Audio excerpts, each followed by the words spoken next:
Hello बच्चों, कैसे आप सब। उम्मीद करता हूँ कि आप लोग बहुत अच्छे होंगे।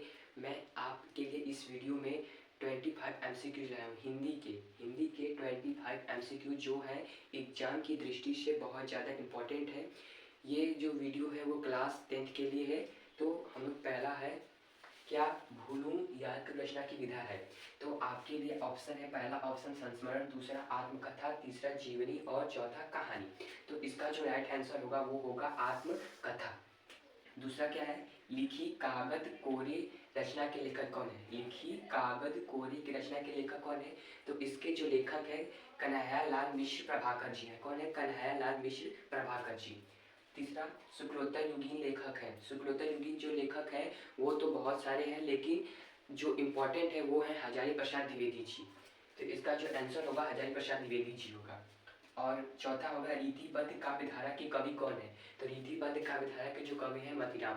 रीति काल से क्लास 10th में या क्लास 12th में बहुत सारे प्रश्न पूछे जाते हैं, तो ये बहुत ज़्यादा इम्पोर्टेंट है। रीतिकालीन कवियों के काव्य भाषा के रूप में प्रतिष्ठित किया है।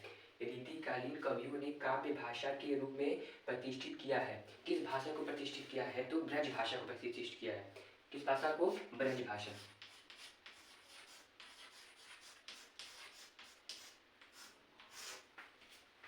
छठवां देखते हैं, नई कविता युग के कवि कौन है। नई कविता युग के कवि कौन है, तो नई कविता युग के कवि कौन है, शमशेर बहादुर सिंह। कौन है, शमशेर बहादुर सिंह। सातवां, बाढ़ बाढ़ बाढ़ रिपोर्टाज है। तो ये विधा कौन सी है, तो ये विधा है रिपोर्टाज।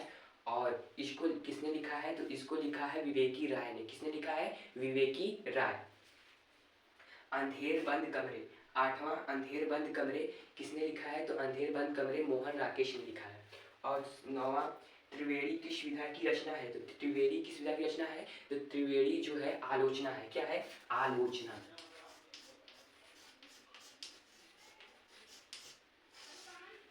एमसीक्यू जो है पंचतंत्र के लेखक कौन है। पंचतंत्र के जो लेखक है वो है विष्णु प्रभाकर। कौन है, विष्णु शर्मा। विष्णु शर्मा। कौन है, विष्णु शर्मा।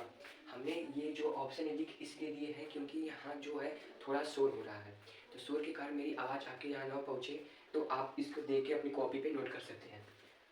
11वां, पृथ्वीराज रासो किसकी रचना है, तो पृथ्वीराज रासो जो है चंद्र बरदाई की रचना। किसकी रचना है, चंद्र बरदाई की।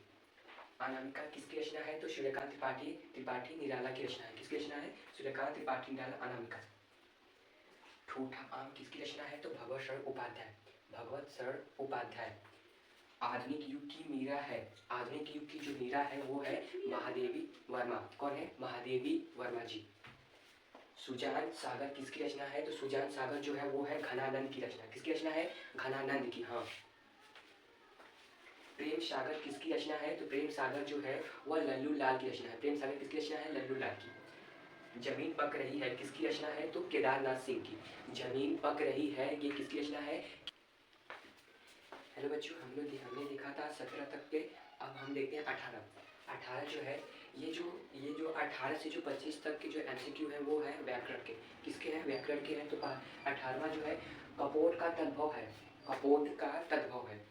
जो कपोट शब्द है उसका तद्भव क्या होगा, तो कबूतर होगा। क्या होगा, कबूतर। और कपड़ा का तत्सम क्या है, कपड़ा जो शब्द है उसका तत्सम क्या है, तत्सम। तो उसका जो तत्सम होगा कपट होगा। क्या होगा, कपट। विश्व, वाक्य के कितने तत्व होते हैं, अर्थात वाक्य के कितने भेद होते हैं। तो वाक्य के जो भेद होते हैं दो होते हैं। आप लोग जानते होंगे इंग्लिश में भी वाक्य में दो होते हैं, सब्जेक्ट प्रेडिकेट होता है। उसी तरह यहाँ पे भी वाक्य में कितने तत्व होते हैं, दो होते हैं, संज्ञा और विधेय, जिसे हम इंग्लिश में नाउन और कहते हैं और उसको कहते हैं हम प्रेडिकेट। एक ऐसा देखते हैं, हल्दी शब्द का तत्सम क्या होगा। हल्दी शब्द का जो तत्सम शब्द होगा, तत्सम वो होगा हरिद्रा। क्या होगा, हरिद्रा होगा।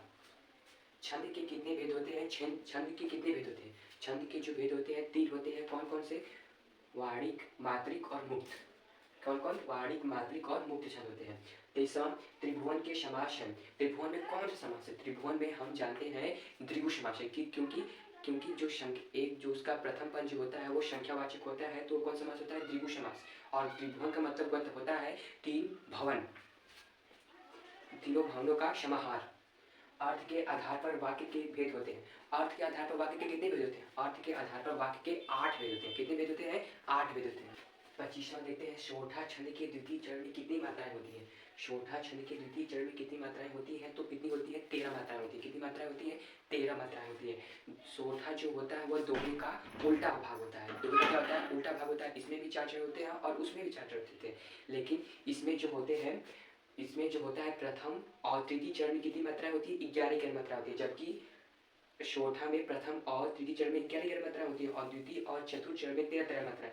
जबकि दोहा में प्रथम और तृतीय चरण में 13 मात्राएं होती हैं और द्वितीय और चतुर्थ चरण में 11 मात्राएं होती हैं। मैं आशा करता हूँ कि आपको यह वीडियो अच्छा लगा होगा। इस वीडियो में आपको कहीं भी कुछ परेशानी हुए तो आप हमें कमेंट करके बताइए। धन्यवाद, मिलते हैं दूसरी